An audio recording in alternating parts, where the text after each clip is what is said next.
Nightmare Fuel was doing an interview with Atheism is Unstoppable. Now, Atheism Unstoppable, AIU, we're going to call him because I don't feel like saying the whole thing. AIU is a very divisive figure as well. And I think that he says he's a liberal Democrat, but he's far too much of a renegade when it comes to the left. I have seen certain things like him saying that that he was like telling Ben Shapiro to destroy Cenk Uygur, which is truly remarkable to me because you would think that you would want the person who best represents your beliefs. And Cenk, well, you know, whatever you disagree, whatever tiny disagreements you have with him, he still wants Medicare for all. He wants to make college more affordable, if not free, which I support. And I mean, you know, end the wars, and you have all of this different stuff. But, you know, I feel like he's kind of stuck in that little area. But anyways, before getting into that, because I know that there are going to be a lot of people very angry that I am doing this. But anyway, so they were talking about Dave Rubin and basically called him out as a fraud. So check that out here.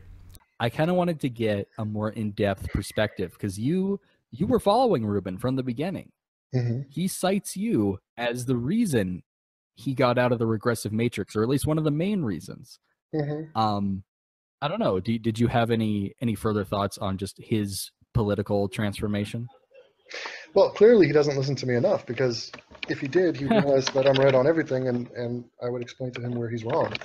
And where he's wrong is, he's wrong in a lot of omission. It's the things he doesn't say. It's the questions he does not follow up with. It's his editorial choices, the guests he decides to have on. And I don't think he should have a echo chamber. Whatever his opinions are, he should have people of differing opinions. But when it's one after another, and it's a circle jerk every time. I mean, basically, this guy invited like guys like Milo on, and he looked at Milo, and they went out, and they had drinks, and then they talked for real, and they said, okay, well, this is amazing, isn't it? It's like this a new world order, and I'm getting really popular, and I'm getting all this money. I'm making, you know, huge amounts of money. You know, and you just have to say the right things, and you get money. It's like a fucking rat in a maze. You just got to click the button, you get the cheese. And Milo's yeah, you do. Milo's like, look, I'm a friggin' gay, you know, I'm a gay theatrical guy from England, and I'm a superstar on the right in America.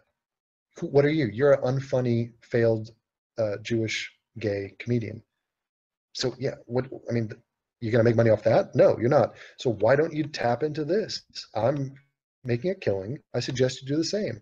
And they talked, and Rubin's like, yeah, this sounds pretty good. I mean, so the guy is wishy-washy. There's no excuse. If you go from being a regressive to being where he's at on the political spectrum right now, that you can't justify it. Like, I respect people who are just diehard. I respect Shives more than a guy who would flip-flop. Damn. Like yeah. I mean, now Shives also flip-flop himself, of course. He used to be making videos about etc.